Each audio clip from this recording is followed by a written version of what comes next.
안녕하세요. 저는 경기도에 사는 30대 중반 여성입니다. 현재는 결혼한 지 2년 정도 됐어요. 아이는 아직 없고요. 원래는 태평하게 언젠가는 생기겠지 하고 생각했는데 요즘 들어 조금 불안해져서 병원에 가볼까 하는 생각을 하고 있습니다. 저는 한 명이라도 제 아이를 꼭 가지고 싶거든요.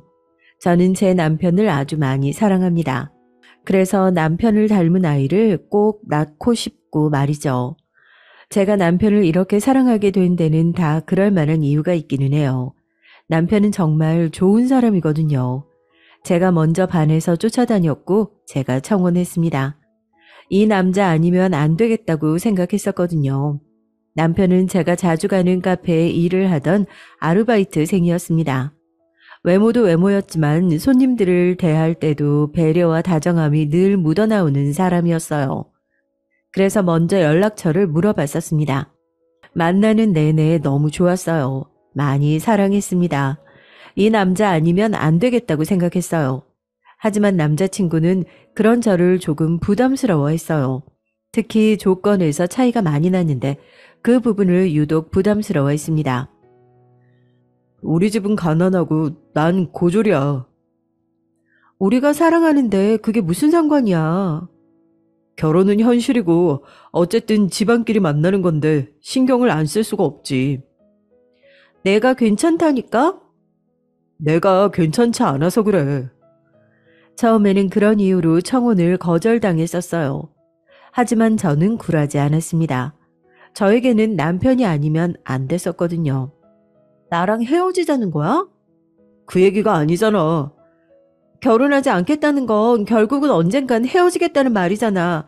난 오빠랑 헤어지기 정말 죽기보다 싫은데 나를 그만큼 사랑하지 않는 거야? 그 말이 아니라 사랑하니까 함께 이겨내면 되는 거잖아. 혹시나 반대해도 좋지 않은 소리 듣게 되더라도 나를 위해서 감수해주면 안 돼? 정말 얼마나 많이 싸우고 얼마나 많이 설득했는지 몰라요. 그렇게 저희 두 사람은 결혼하기로 했습니다. 뭐 남편도 결국에는 저와 헤어지기 싫어서 한 선택이라고 나중에는 말해주더군요. 그렇게 결혼하기로 하게 되어서 그랬는지 몰라도 저는 기본적으로 남자친구가 집안이 차이가 나거나 하는 문제로 나쁜 말을 듣지 않게 하려면 굉장히 많이 노력한 것 같아요. 하지만 그다지 소용은 없었습니다. 일단 저희 부모님이 상당히 마음에 안 들어 하셨거든요. 사람을 봐야지 조건이 무슨 소용이야? 살다 보면 그런 거 아무 상관없어. 결국 좋은 사람인지 아닌지가 제일 중요한 거라고. 그래도 정도라는 게 있지. 고졸은 너무 하잖니. 그랬어요. 남편은 고졸이었습니다. 공부를 못하지는 않았지만 그렇게 잘하지도 못했고 집안이 굉장히 가난했기 때문에 그럴 거면 차라리 가지 않는 쪽을 택했다고 하더군요. 그래서 남편은 고등학교를 졸업하자마자 바로 취업 전선에 뛰어들었어요. 저는 그런 남편을 지금도 존경하고 있습니다. 어린 나이에 철이 일찍 들어서 그런 선택을 서슴없이 했던 것에 대해선 지금도 마음이 아프고 말이죠. 하지만 우리 가족에게 남편의 그런 조건은 눈에 차지 않다 못해 용납될 수 없었던 조건이었어요. 저희 아버지는 의사세요. 어머니는 현재 교수시고요. 언니가 하나 있는데 언니도 의사였고 저는 엄마를 따라 그림을 전공해서 지금은 국내에 가장 크다는 갤러리에서 일을 하고 있고 말입니다. 겉으로 봤을 때는 굉장히 상류층인 집안이에요. 뭐 실제로도 그렇고 말이죠. 당연히 사위를 고르는 눈이 높아져 있을 수밖에 없었습니다. 게다가 형부는 의사였거든요. 저는 혼처도 당연히 의사 중에서 고르고 있으셨던 상황이었고요. 그런데 가난한 집 아들, 그것도 고졸인 남자를 데리고 와서 결혼하겠다고 하니 저희 부모님 입장에서는 반대를 하실 만하긴 했습니다. 그런 부모님 마음을 하나도 이해하지 못하는 건 아니었지만 저는 그래도 좋은 사람과 결혼하는 게 먼저라고 생각했어요. 그리고 제가 좋아하는 사람과 말이죠. 아무리 돈이 많고 조건이 차고 넘쳐도 사이가 좋지 않거나 서로 애정이 없으면 결혼 생활 내내 얼마나 지옥 같은 나날들을 보내겠어요. 저는 제 행복이 우선이었습니다. 결국은 내가 하는 결혼이잖아. 난 내가 행복한 게 먼저야. 그러니까 난 이 결혼 할 거야. 오빠 아니면 절대 안 해. 자식 이기는 부모 없다는 말 있잖아요. 저희 부모님도 다행히 그러셨습니다. 딸이 그 남자 아니면 결혼도 하지 않고 평생 혼자 늙어 죽을 거라는데 뭐 어쩔 수 있나요? 그리고 다행히 남편을 몇 번 만나본 아빠가 남편을 마음에 들어 하셨습니다. 애가 왜 좋아하는지는 알겠더구나. 사람이 참 좋아. 물론 엄마는 그보다 조금 더 오래 반대하긴 하셨지만 그래도 끝내는 허락하셨어요. 물론 그 사이에 저와 남편은 마음고생을 좀 했지만 말입니다.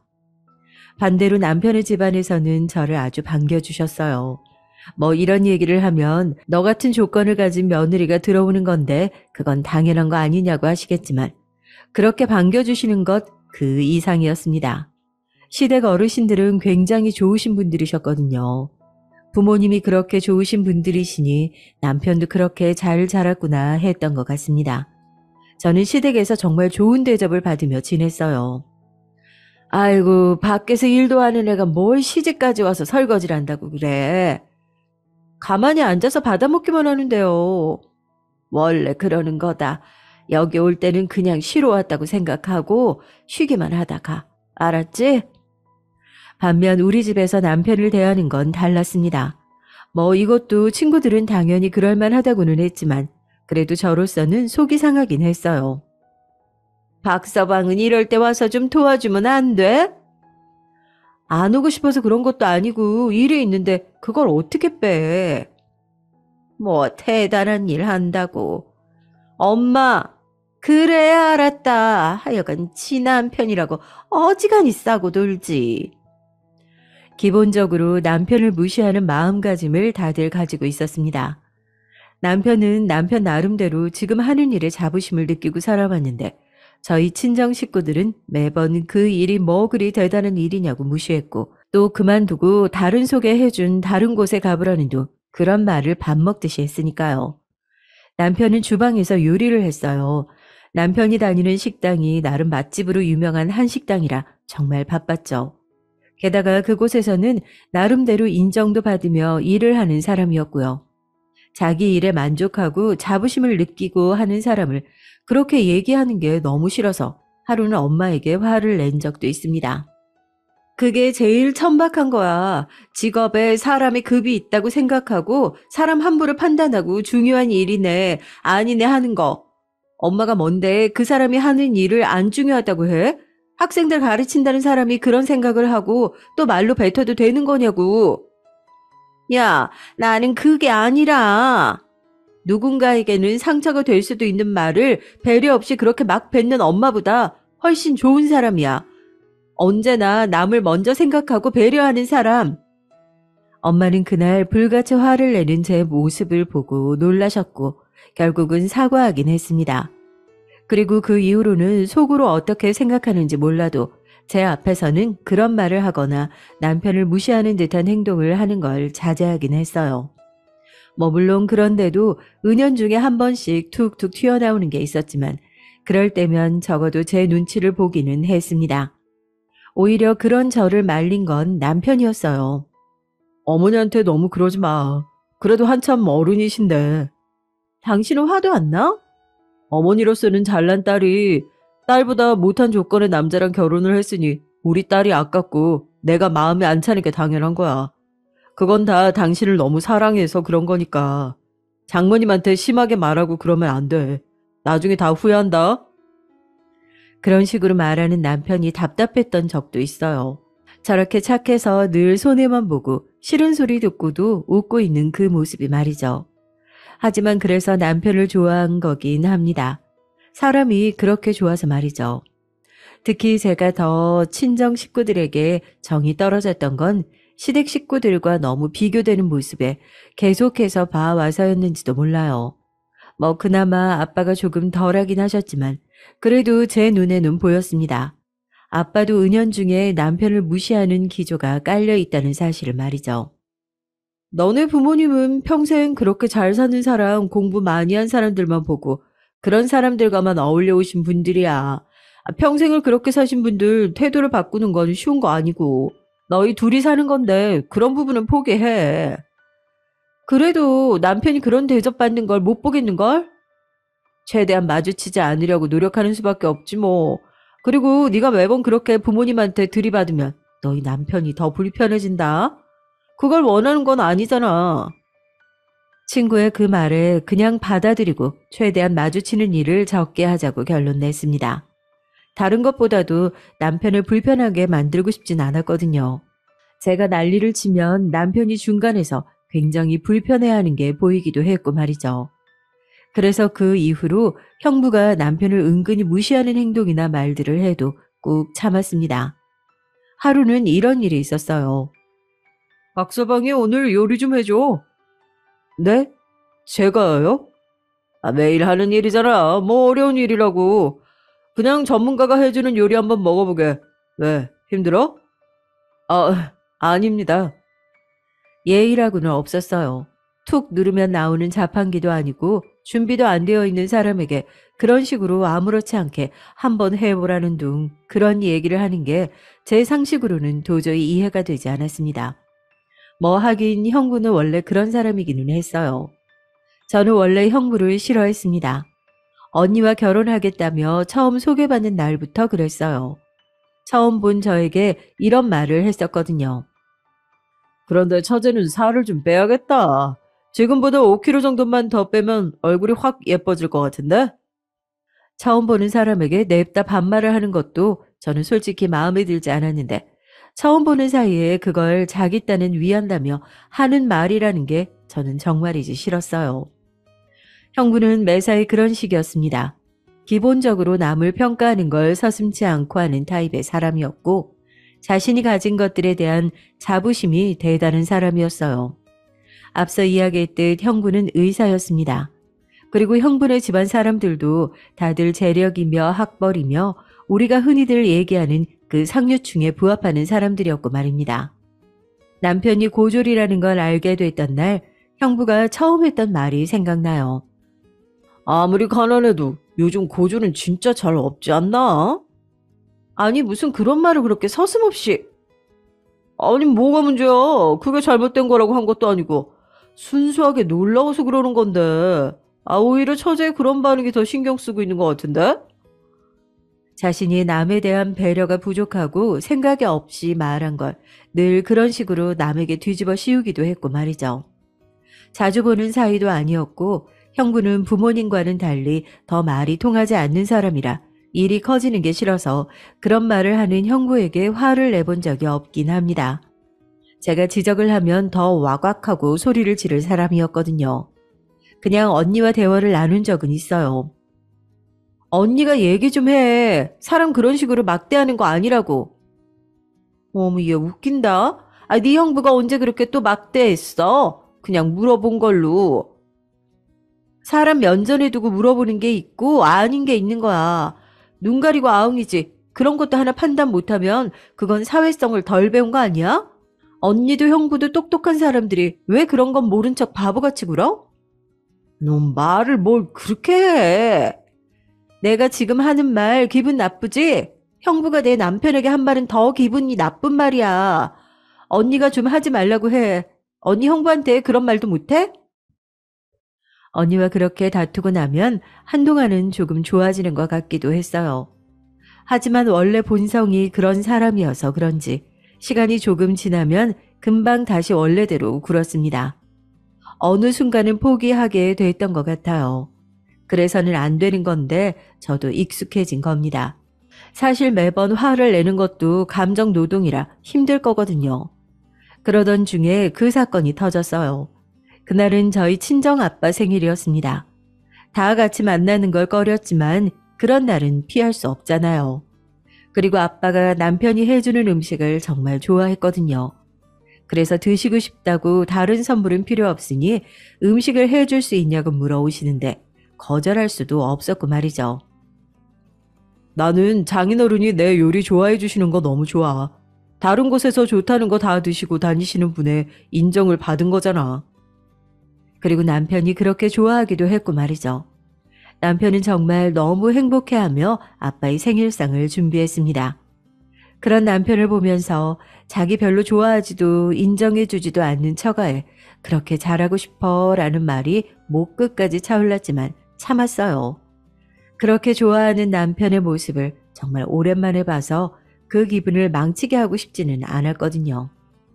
최고의 재료를 준비해야 한다며 새벽 시장까지 가서 재료를 사오고 며칠 전부터 어떻게 음식을 할지 동선을 다 짜고 남편은 정말 열심이었습니다.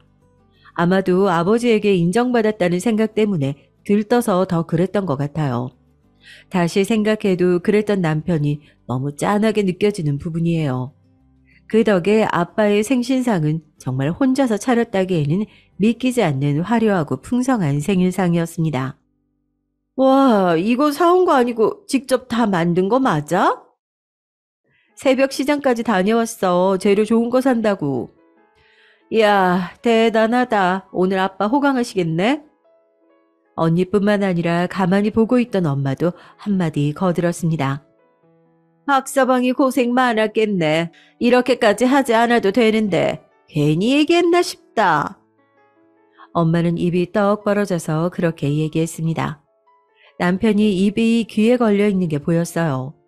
엄마에게서 그렇게 인정받는 듯한 말을 듣는 게 거의 처음이나 다름없었거든요. 남편이 너무 좋아하는 모습을 보고 저는 마음이 아팠습니다. 그때였어요. 뭐 업으로 삼는 건데 이 정도는 해업이죠. 뭐가 그렇게 대단하다고. 언니와 장모님의 칭찬에 형부는 빈정이 상한 듯 했습니다. 솔직히 그게 어디가 빈정이 상할 일인진 아직도 모르겠지만 말이죠. 아마 형부는 그간 남편을 무시하면서 자기가 대단하다는 걸 확인했던 것 같아요. 그렇지 않고서야 저런 칭찬 비슷한 말을 들은 것만으로도 그렇게 기분이 나쁜 티를 팍팍 낼 수는 없으니까 말입니다. 아니 형부 무슨 말을... 제가 그렇게 말을 하려는데 남편이 저를 툭 쳤어요. 저는 입을 꾹 다물 수밖에 없었습니다. 그날은 아빠의 생일이기도 했고 남편이 모처럼 부모님께 인정 아닌 인정을 받아 기분이 좋은 날이었으니 말입니다. 제가 거기서 말을 더하면 형부는 참지 않는 사람이었기 때문에 되받아칠 게 뻔했고 그러면 분위기가 순식간에 안 좋아질 건 너무나 당연했기 때문입니다. 아이고 박서방 덕에 이렇게 거한 생일상도 다 받아보고 내가 괜히 요리해달라고 그런 거 아닌가 모르겠네. 고생을 너무 많이 했겠어. 아닙니다. 장인어른이 제 요리를 좋아해 주셔서 너무 기분 좋게 준비했어요. 하는 내내 너무 즐거웠습니다. 아이고, 그렇게 말해주니 고맙네. 아빠는 그렇게 얘기를 하며 휴대폰을 꺼내 남편이 해준 음식들의 사진을 여러 장 찍기 시작했어요. 그걸 왜 그렇게 많이 찍냐는 엄마의 물음에 친구들에게 사위한테 이런 생일상 받았다고 자랑하려고 그런다 그러시더군요. 그때는 저도 기분이 너무 좋았습니다. 남편을 보니 남편도 너무 좋아하고 있는 것 같더라고요. 사위한테 이런 생일상 받아본 장인은 세상에 나밖에 없을 거야. 아빠의 그 말에 형부의 얼굴이 확 구겨지는 게 보였어요. 그러고는 조용히 말을 했습니다. 한창 신이 나서 사진을 찍고 있는 아빠의 귀에는 그 말이 들어가지는 않았지만 저와 언니 그리고 남편은 똑똑히 들었어요. 돈만 주면 더 좋은 음식 먹을 수도 있는데 저게 뭐가 그렇게 대단하다고. 형부는 그렇게 아빠의 생일 시작부터 기분이 굉장히 많이 나빠져 있는 상태였습니다. 하지만 아빠가 있는 앞에서 형부는 그런 말을 하지 못했어요. 왜냐하면 저희 아빠가 재산이 좀 있으시거든요. 그래서 형부는 아빠에게 늘 입안에 혀처럼 굴었습니다. 어차피 그 재산은 딸에게 돌아오게 될 테니까 말이죠. 아마 저희보다 조금이라도 더 받고 싶어서 그랬던 거겠죠. 늘 자신들이 더 잘 사니까 덜 주시면 어떡하냐고 전전긍긍 했었거든요. 그래서 밥을 먹는 내내 형부는 감정이 불편한 티를 냈어요. 그래서 그랬던 건지 평소보다 술을 많이 마시더라고요. 언니가 옆에서 말리는 게 보였습니다. 뭘 그렇게 술을 급하게 마셔? 천천히 마셔. 아유, 안주가 너무 좋아서 그런가 술이 술술 들어가네. 저는 알 수 있었어요. 그 말은 칭찬이 아니었습니다. 분명히 비꼬는 듯한 말투였어요. 저는 인상이 확 구겨졌습니다. 하지만 남편이 조용히 제 팔을 잡고는 고개를 젓더라고요. 아무 말도 하지 말라는 듯 말이죠. 그리고 아빠를 봤습니다. 아빠는 상당히 기분이 좋아 보였어요. 그래서 또 다시 입을 다물 수밖에 없었습니다. 그리고 언니도 형부가 지금 기분이 나쁘고 그 말이 오로지 칭찬하기 위한 말이 아니라는 걸 알았는지 불편한 얼굴로 자꾸 형부를 바라보더군요. 형부에게 계속해서 술을 그만 마시라는 얘기를 했지만 형부는 그 말을 듣지 않았어요. 그리고 결국 우려하던 일이 발생하고야 말았습니다. 어이, 박서방. 그 말투 자체가 굉장히 띠꺼웠기 때문에 가족들 모두 형부를 걱정스러운 눈으로 바라봤어요. 특히 언니가 형부 어깨를 꾹 잡고서는 말했습니다. 당신 많이 취했어. 집에 가자. 아이고 나 안 취했어. 취했어. 집에 가기 싫으면 작은 방 들어가서 한숨 자든가. 안 취했다니까 왜 자꾸 사람을 취한 사람 취급해? 기분 나쁘게. 언니가 인상을 팍 썼어요. 기본적으로 언니도 형부의 편을 드는 게 대부분이긴 했지만 이런 식으로 너무 많이 선을 넘는 건 싫어했거든요. 언니는 자기 체면이 깎이는 걸 싫어하는 사람이었고 형부가 밖에서 그런 식으로 행동하는 건 자신의 체면이 깎이는 일이라고 생각했으니까 말입니다. 하지만 형부는 그런 언니의 만류에도 굴하지 않았어요. 조금 굴했으면 좋았을 텐데 말이죠. 본격적으로 남편을 비꼬기 시작했습니다. 난 정말 박서방 같은 사람이 너무 부러워. 별거 아닌 일로 이렇게 대단하고 좋아해주는 사람들이 있잖아? 누구는 쎄빠지게 일해서 용돈을 수백을 들여도 그런 웃는 얼굴 한 번 못 보고 그저 고맙네가 끝인데. 이번에는 엄마가 말렸습니다. 아니 오서방, 그게 아니고. 그게 아니기는 뭐가 아니에요. 오늘 저 많이 섭섭해요. 장모님도 장인어른도 그동안 학벌도 집안도 가진 것도 별로 없다고 무시하실 때는 또 언제고. 기껏해야 이런 상 몇 번 받았다고 마음이 그렇게 쏙 돌변해서는. 이번에는 아빠가 헛기침을 하셨어요. 오서방. 하지만 형부는 끝내지 않았습니다. 에? 박서방, 말을 좀 해봐. 이게 뭐가 그렇게 대단한 거라고 유세를 떨어? 돈 주고 사람 사서 출장 뷔페 시키면 이거보다 더 화려하고 맛있는 음식 먹을 수 있는데 안 그래? 말을 보라니까. 정말로 한 대 쥐어받고 싶을 정도로 얄미운 얼굴과 말투로 그렇게 얘기를 하더군요. 언니가 꾹 참는 듯 주먹을 쥐는 게 보였습니다. 그리고 엄마도 한숨을 쉬었고 말이죠. 남편은 그냥 아무 표정 없는 얼굴로 가만히 듣고만 있었어요. 아마 형부는 남편의 동요 없는 그 모습에 더더욱 화가 났을 겁니다. 그래서 말이 점점 더 과해졌을 거라고요. 형부는 부잣집에서 태어나 평생을 싫은 소리 한번 들어보지 않고 어화둥둥 자란 사람이었습니다. 모두 자신에게 칭찬만 했고 어디를 가나 본인이 제일 잘난 그런 사람이었죠. 당연히 그동안은 저희 집안 식구들이 남편을 무시하는 게 자기 눈에도 보였을 테니 사위 둘 중에 자신이 더 인정받고 사랑받고 있다고 여겼을 텐데 그 관심이 남편에게 조금이라도 오는 게 자존심이 상했을 겁니다. 형부의 성격에 감히 너 따위가 라는 생각을 무조건 했을 거예요. 그건 너무 뻔하긴 합니다. 하지만 그 어떤 이유로라도 조금도 형부를 이해해주고 싶진 않았어요. 그건 형부가 혼자 해결해야 하는 감정적인 거고 그걸 다른 사람들이 이해해줘야 할 의무는 당연히 없으니까요. 나도 그냥 요리나 할걸. 괜히 힘들게 공부해서 힘들게 의사 되면 뭐하나. 이렇게 처가에서 대접도 못 받고. 우리가 언제 자기를 대접 안 해줬다고 이래. 겨우 그 한 번을 못 봐서 그 꼴을 보이는 게 너무 한심하고 어이가 없어서 정말 웃음만 나오더군요. 지금 봐봐, 나보다 박서방이 더 귀한 사위잖아. 더 귀하고 덜 귀한 게 어딨나? 다 귀한 사위인 거지. 그게 문제라고요. 형부는 소리를 버럭 질렀습니다. 순간 모두가 놀랐어요. 어떻게 박서방이랑 내가 같아요? 네? 다 같이 귀한 사위 어떻게 같을 수가 있냐고요. 나는 의사인데 우리 집안이 어떤 집안인데? 형부는 마침내 본심을 드러냈습니다. 결국 그거였어요. 자기는 우리 남편보다 더 귀한 대접을 받아야 하는 사람인데 그렇지 않아서 화가 났던 거죠. 그동안 노골적으로 차별을 해온 것도 뭐 예상은 했지만 그런 마음에서 한 게 맞았고 말입니다. 가만히 지켜보던 아빠가 결국 입을 열었습니다. 그거 참 오서방 그만 못하겠는가? 지금 술에 취해서 이게 뭐 하는 짓이야? 사람을 가진 걸로 판단해서 계급을 나누고 차별하는 그런 사람이었나? 그리고 지금 어른들 다 있는 자리에서 술에 취해서 뭐 하는 거야? 아버지의 그 낮고 단호한 말에 형부는 잠시 움찔했어요. 그러고는 입을 다무는가 했어요. 하지만 아니었습니다.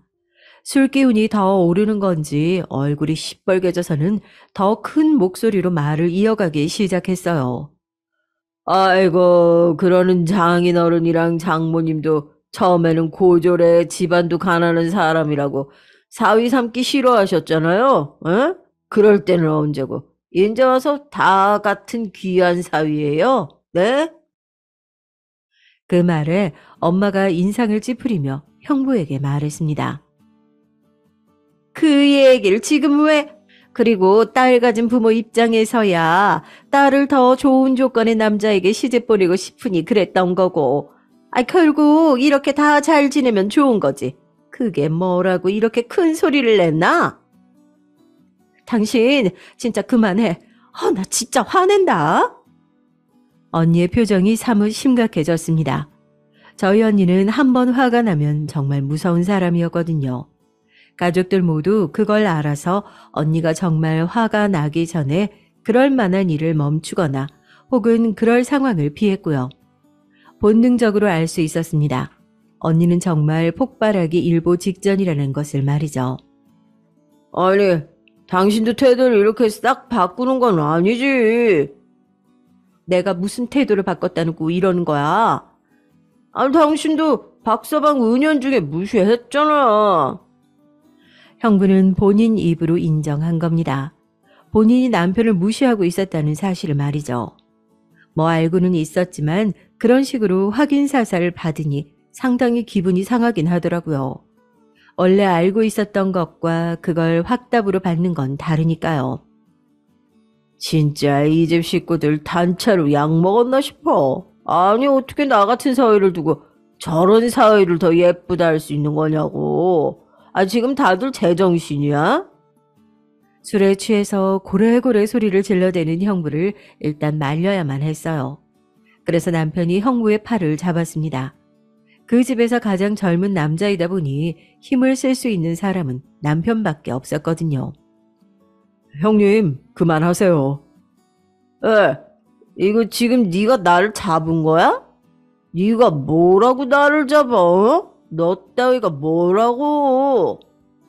형부는 그렇게 소리를 지르며 남편을 쳐내듯 밀쳤어요.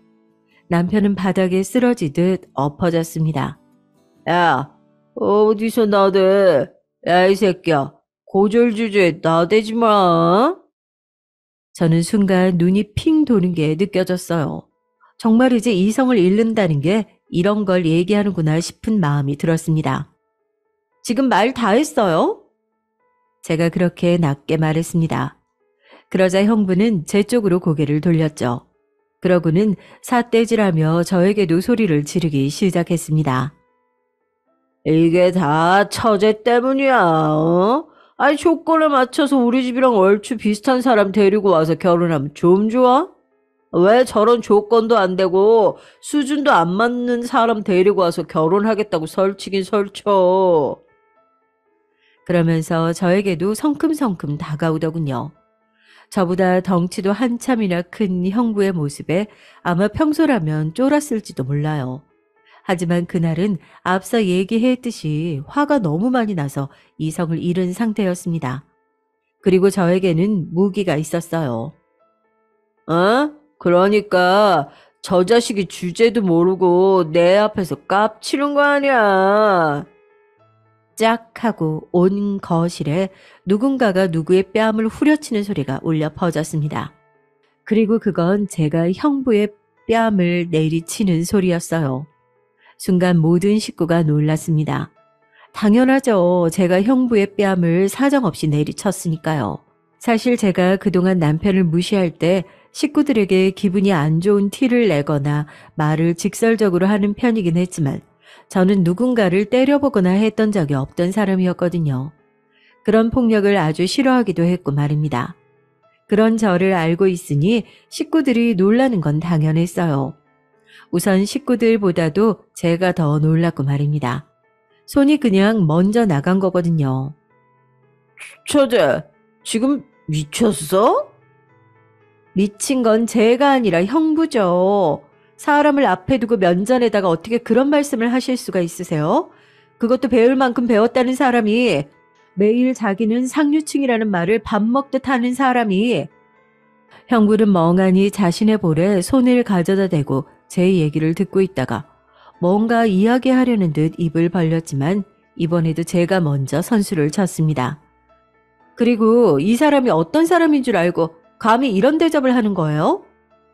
그 순간 남편은 그 자리에서 굳었어요. 제가 이 얘기를 하리라고는 상상도 못한 것 같았습니다. 언젠가 할 얘기긴 했지만 말이죠. 그게 무슨 소린데? 뭐, 어떤 사람인데? 이제 저는 형부가, 아니 모든 사람이 모르는 얘기를 시작해야 했습니다. 그 전에 남편이 어떤 사람인지, 형부가 왜 남편에게 그래서는 안 되는 건지 먼저 여러분께 설명해 드릴게요. 이야기가 꽤 길긴 해요. 저희 시댁은 어르신들이 참 좋으신 분들이라고 몇 번이나 얘기했었잖아요. 저희 시댁 어르신들은 형부의 가족과 아는 사이였습니다. 뭐 일방적으로 시댁의 식구들이 형부의 가족들을 기억하는 거긴 했지만 말이죠. 형부의 아버지도 의사세요. 형부는 말 그대로 의사 집안이고 말입니다. 그리고 형부의 아버지는 꽤 유명한 의사십니다. 여기서 구체적으로 장기의 위치까지는 말할 수 없지만 어쨌든 암 수술에 있어서는 상당히 권위자였던 분이세요. 지금은 은퇴를 하시고 집에서 책을 쓰고 계시는 중이라 들었지만 말입니다. 그리고 시아버지의 아버지는 그 형부의 아버지에게 수술을 받은 적이 있어요. 한 30년도 더 된 옛날 얘기긴 합니다. 그때는 의료사고가 뭔지도 모를 때였어. 그냥 의사는 하늘, 특히 우리같이 돈 없는 환자들은 땅, 뭐 그런 시절이었지. 지금도 그다지 바뀐 것 같지는 않지만 말이다. 뭐 시아버지의 말씀이 다 맞는 말이긴 했어요. 30여 년이 지난 지금도 사람들은 가지고 있는 것이나 자신의 직업으로 계급을 나누려 드니까 말이죠. 마치 조금 전까지 저희 형부처럼 말입니다. 모두 의료사고라고 했다. 안에 무언가 굉장히 큰 실수가 있었다고.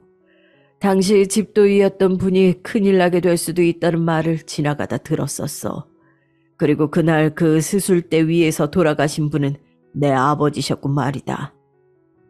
그때 당시에 시아버지는 어떻게 대처해야 할지 하나도 모르셨다고 하더군요. 당연히 그러셨겠죠. 지금도 그냥 일반인은 의료사고에 접근하려면 굉장히 힘들다고 알고 있는데 그 시절에는 오죽했겠냐고요. 하지만 그런데도 시아버지는 아주 오랫동안 진실을 밝히기 위한 싸움을 해오셨다고 들었습니다. 그 시절에는 거의 아무도 하지 않았던 1인 시위 같은 것도 병원 앞에서 하시고 병원을 들어오는 환자에게 이 병원에서 무슨 일이 있었는지 쓴 전단지 같은 것들을 나눠주기도 하고 말이죠. 밥 먹듯이 경찰에 불려갔었고 시아버지는 씁쓸하게 웃으시며 말씀하셨습니다. 보는 제가 찡해질 만큼 슬픈 얼굴로 말이죠. 억울함 다 풀어드리겠다고 그렇게 맹세를 했는데 결국은 그 약속을 아직도 지키지 못했어. 그 사람들은 여전히 잘 살겠지. 우리 아버지를 그렇게 만들었던 과거는 싹 다 잊은 채로 말이다. 난 아직도 그 생각만 하면 단전에서부터 불길이 확 끓어올라서 잠을 잘 수도 먹을 수도 없는데. 그 얘기를 처음 들었던 날 시아버지에게서 보았던 분노와 슬픔은 정말 깊어 보였습니다. 당연히 그럴 수밖에 없었겠죠. 정말이지 평생의 원수일 테고 그 되갚음을 하나도 하지 못한 채로 끝났으니 말입니다. 그리고 시아버지는 정말 뜻밖의 장소에서 그 평생의 원수와 다시 재회하게 됐습니다. 뭐 다들 예상하시겠지만 그건 바로 제 결혼식장이었어요. 시아버님이 평생의 원수라 말하며 얼굴도 이름도 하나도 잊지 않고 똑똑히 기억하는 상대는 다름 아닌 형부의 아버지셨습니다. 그날은 정말이지 티를 하나도 내지 않으셔서 몰랐거든요. 나를 알아볼까 아니면 몰라볼까 그게 그냥 궁금하더구나. 그래서 인사를 했어. 네 시아버지라고 말이다. 그리고 모두가 예상하시겠지만 형부의 아버지는 시아버지를 알아보지 못했습니다. 거기서 어떤 절망 같은 걸 느꼈어. 나는 이렇게 평생 잊지 못하고 기억하고 아파하고 또 죄스러워하며 마음에 돌을 얹고 살아가고 있는데 그 사람들은 내 얼굴도 이름도 아무것도 기억하지 못하고 그렇게 웃고 그렇게 행복해하는 모습을 보니 말이다. 그래서 한동안은 술을 많이 마셨었지. 남편에게도 들은 적이 있습니다. 저희 결혼하자마자 시아버지가 술이 드셨다는 얘기 말이죠. 원래 그렇게 술을 마시는 분이 아닌데 자식 보내서 마음이 허하신가 하는 말을 남편이 농담으로 지나가듯 얘기했던 기억이 납니다. 하지만 그게 저 이유였던 거예요. 남편은 본인도 몰랐다고 하더군요. 어느 날 시아버지가 조용히 자신에게만 말해줬다면서 말이죠. 사실 남편도 술을 마시고 주정 아닌 주정을 하다가 저에게 들킨 거긴 합니다. 제가 닥달해서 모든 얘기를 다 들을 수 있었던 거고요. 그래서 저도 알고 있기는 했습니다. 하지만 시아버지와 남편이 이 사실을 알리는 것을 매우 반기지 않으셨어요. 생각이 많으신 듯 보였습니다. 그래도 사돈인데 이런 얘기를 함부로 할 수는 없지 않니? 그래도 아버님 평생의 원수인데요. 아무것도 모르는 다른 가족분들은 잘못이 없지 않니? 그냥 과거의 악연일 뿐인데. 시아버지는 저를 위해서 그 엄청난 과거를 묻으려 하셨습니다. 저는 그런 생각을 하신다는 거에도 놀랐지만 그런 생각을 하실 수 있다는 거에도 놀랐던 것 같아요. 어떻게 사람이 저럴 수 있지 하면서 말이죠. 용서를 할 수 없는 일이잖아요. 그냥 지금처럼 모르는 사람이라고 생각하며 살면 괜찮지 않을까? 그날 그 결혼식장에서 보기 전까지 그랬던 것처럼 말이다. 하지만 이미 그렇지 않게 알게 돼버렸잖아요. 우리만 입을 다물면 되는 일이다. 너를 그리고 내 아들을 곤란하게 만들고 싶지 않다. 저와 남편은 저희를 위해 그런 결정을 하실 필요가 전혀 없다고 시아버지를 몇 번이나 설득했지만 시아버지는 완강하게 거부를 하셨습니다. 말하지 말라고 말이죠. 하지만 저와 남편의 생각은 달랐습니다. 언젠가 아버님의 저 억울함과 한을 풀어드려야 하지 않을까? 그치. 그렇지 않고서는 아버지의 한이 곧 내 한이 될 테니까. 하고 말이죠. 그래서 저희 부부는 말 그대로 이 사실을 언제 어느 때 효과적으로 써먹을 수 있을지 고민하고 있던 찰나였습니다. 그러던 와중에 형부가 남편을 밀치며 막말을 하는 이런 사태가 발생하게 된 거고 말이죠. 다시 그 순간을 얘기하자면 대체 무슨 사람인데? 뭔데? 형부는 그렇게 얘기하며 저에게 위협하듯 다가왔습니다. 그리고 엄마, 아빠, 언니까지 모두 제 입에서 나올 말을 기다리고 있었어요. 저는 천천히 입을 뗐습니다. 그리고 한 자씩 누르듯 또박또박 말을 이어나갔어요. 형부 아버지가 저희 남편 할아버지를 죽이신 분이시거든요. 제 입에서 그 말이 나간 뒤 모두가 그 자리에서 정지했어요. 말 그대로 굳었습니다. 그리고 잠시 뒤 그게 무슨 소리냐고 가장 먼저 물어온 건 다름 아닌 언니였어요. 그게 무슨 말이야? 제부 할아버지를 우리 아버님이 죽이다니. 제가 아직도 무슨 말인지 생각하는 듯 멍하게 있는 형부를 바라보며 말했습니다. 그니까 형부가 저희 남편한테 이러시면 안 된다고요. 진짜 벌 받으신다고요. 우리 아버지가 뭐? 아니, 우리 아버지가 무슨 짓을 하셨다고 이래? 그렇게 소리를 버럭 지르는 형부를 노려보듯 보며 말했습니다. 30여 년 전 박필복 씨의 보호자이자 아드님인 박정팔 씨 기억나시냐고.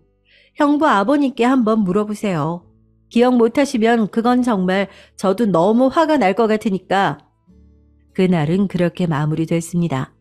사실 아빠의 생일날 그럴 생각은 정말 하나도 없었는데 어쩌다 보니 그렇게 된 게 의도하지는 않았지만 너무 죄송했어요. 그래서 저와 남편이 아빠에게 따로 사과를 했습니다. 괜찮다. 뭐 생일이 오래만 있는 것도 아니고. 아빠는 너무나 다행히도 그렇게 얘기해 주셨지만 말입니다. 그래도 저희 마음이 불편한 건 어쩔 수 없는 문제이긴 했어요. 그 이후 언니가 저를 한번 찾아온 적이 있습니다. 그리고는 다짜고짜 묻더라고요. 의료사고였지? 라고 말이죠. 제가 고개를 끄덕이며 답했습니다. 맞다고요. 언니는 생각이 많아 보이는 얼굴이더군요. 네 말 듣고 좀 찾아보니까 바로 나오더라. 그때도 이건 의사 과실이라고 그쪽에서는 나름 유명했던 수술이었나 보더라고. 당시에는 그렇게 말 나오는 경우가 잘 없는데 그런 말이 돌 정도면 정말로 의사 과실이 너무 큰 수술이었을 거라고. 언니는 그렇게 얘기하며 어딘가 절망적인 표정을 짓더군요. 그리고 계속해서 말을 이어나갔습니다. 그리고 너희 시아버지 되시는 분 기억하시는 분들이 있으시더라. 너희 시아버님 성함 얘기하니까 바로 아시는 병원 관계자분 얘기를 들었어. 그때 병원에서 1인 시위하실 때 도와드리지 못해서 너무 죄송하다고. 언니는 여기저기 많이 물어보고 다닌 것 같더라고요. 뭐 그게 언니의 성격이기는 했습니다. 궁금한 게 있으면 그리고 자신의 안에서 뭔가 걸리는 게 있으면 끝까지 파고드는 성격 말입니다. 그래서 공부도 잘했던 거였고요. 그 성격이 이 일에도 적용이 된 것 같았어요. 니네 형부한테 다 얘기했더니 처음에는 버럭 성질부터 내더라고. 아버지가 그럴 리 없다고. 얼마나 실력과 명망을 갖추신 분인데 그럴 리 없다고. 그래서 내가 직접 여쭤본다니까 그제야 자기가 물어보겠다고 했어. 그러고는 형부에게서 들은 말이 굉장히 충격적이라고 했습니다. 형부는 정말 대수롭지 않은 얼굴로 대수롭지 않은 듯 이렇게 말했다고 하더군요. 아, 그거 아버지도 기억은 어렴풋이 나시는데 의료사고 같은 건 하나도 없었다던데? 그때 어디서 병원 직원들이 다른 얘기하는 걸 보호자가 잘못 듣고 와서는 병원 잘못이라고 난리를 치는 바람에 기억하는 사람이 많을 거라고. 아니, 박서방의 그 말도 안 되는 주제 넘음이 다 아버지한테 배운 거구나 싶더라니까. 언니는 경악했다고 합니다. 이미 언니는 언니 나름대로 그 사건에 대해 파고들어서 알 만큼은 아는 상태였거든요. 그리고 언니 나름대로 다 결론을 지은 상태였고요. 언니가 내린 결론은 당연히 언니의 시아버지가 잘못한 게 맞다는 결론이었어요. 그런데 그렇게 뻔뻔하게 나오니 당황할 수밖에요. 그래서 언니가 말했대요. 내가 아버님께 다시 물어볼게. 언니의 그 말에 형부는 정말 불같이 화를 냈다고 하더군요. 지금 당신 동생이랑 박서방 말만 믿고 내 아버지, 당신 시아버지를 의심하는 거야? 아, 어떻게 그럴 수가 있어? 하고 말이죠. 마치 도둑이 제발 저린 것처럼요. 언니는 형부에게 굉장히 크게 실망을 했습니다. 뭐 형부가 대단히 좋은 사람이라고는 생각하지 않았지만 그 정도로 비양심적인 사람인지는 몰랐다고 말이죠. 그리고 세월이 많이 흘러서 이제는 처벌할 수도 없고 가해자의 진심 어린 사과만 받으면 된다고 하는 피해자들 탓을 한 거나 다름없잖아요. 언니와 형부는 그날 이후로 싸움이 굉장히 잦아졌다고 합니다. 시작은 언제나 늘 그 문제였고요. 언니는 그렇게 형부와 큰 마찰이 생기면서 형부에게 있는 정, 없는 정이 다 떨어진 것 같았어요. 어느 날 저에게 이렇게 얘기를 하더군요. 나 이혼할 거야. 라고 말이죠. 저는 굉장히 충격을 받기는 했습니다. 한 번도 그 일이 시작되고 언니와 형부가 이혼까지 하게 되리라고는 생각하지 못했었거든요. 당연하죠. 어떻게 보면 저희 일이었으니까요. 인간적으로 너무 실망했어. 저런 사람이랑 가정 계속 이루면서 살 수 있을 것 같지가 않아. 언니는 제가 생각한 것보다 훨씬 더 단호했습니다. 설득이 먹힐 것 같지도 않았고 말이죠. 언니는 그렇게 형부와 이혼했습니다. 합의 이혼이었어요. 처음에는 형부가 이혼하지 않겠다고 버텼지만 형부의 아버지 되시는 그분이 그냥 이혼하는 편이 좋을 것 같다고 하셨다더군요. 뭐 그랬겠죠. 저희 시아버지와 넓게 보면 가족인데 그렇게 얽혀 있는 게 상당히 부담스러웠을 거라고 저는 그렇게 생각하긴 합니다. 언니는 그렇게 새 출발을 하게 됐고 저희 부부는 본격적으로 형부의 아버지, 그러니까 언니의 전 시아버지에 대해 파헤치기 시작했어요. 생각보다 그 병원은 비리가 많았고 또 생각보다 그 시절 그 병원에서는 의료사고가 잦았던 것 같더라고요. 저희가 여기저기 피해자를 찾는다는 소식이 들리자마자 굉장히 많은 분들이 연락을 해오셨어요. 그리고 그렇게 모은 자료들과 피해자들의 증언을 모아 방송국에 제보를 했습니다. 결과는 완전 다행히도 방송을 탈 수 있게 됐어요. 저희가 자료를 굉장히 많이 준비해 왔다며 그쪽의 제작진 분들이 자신들이 할 일이 없겠다고 오히려 감사의 표시를 해올 정도였습니다. 그렇게 그 병원의 일은 방송이 나갔고 언니의 전 시아버지의 일은 많은 사람이 알게 됐습니다. 병원 비리에 대한 걸로 말이죠. 그분이 아마 진심으로 사과만 하셨어도 일이 이렇게는 커지지 않았을 거예요. 아마 언니도 이혼하지 않았을 테니 아들의 인생에도 회방을 놓은 게 되고 말입니다. 그렇게 그분은 많은 사람이 그분의 잘못을 알게 본인이 스스로가 자처했어요. 형부가 언니와 저를 찾아와서 그래도 한때 가족이었던 사람에게 어떻게 이럴 수 있냐고 따져 물었지만 그건 제가 묻고 싶은 말이었습니다. 어떻게 가족인 자신의 부인에게까지 그런 말도 안 되는 거짓말로 자신의 아버지를 비호할 수 있냐고 말이죠. 죄송합니다. 단지 그 사과 한마디만 바랬을 뿐인데요. 아마 형부가 그날 남편을 그렇게 무시하지 않았다면, 그리고 언니의 전 시아버지가 그 사건을 부정하지 않고 저희 시아버지에게 사죄를 드리러 왔다면 지금쯤은 모두가 행복한 결말이 되어 있을 거라는 생각에 형부와 그의 아버지가 더더욱 원망스러운 것도 있었어요. 그리고 끝끝내 사과 한마디 듣지 못한 저희 시아버지도 말이죠. 시아버지는 이렇게 말하시더군요. 그래도 너희 덕에 우리 아버님 일이 세상에 이렇게 나오고 많은 사람이 알게 되어 얼마나 좋은지 모른다.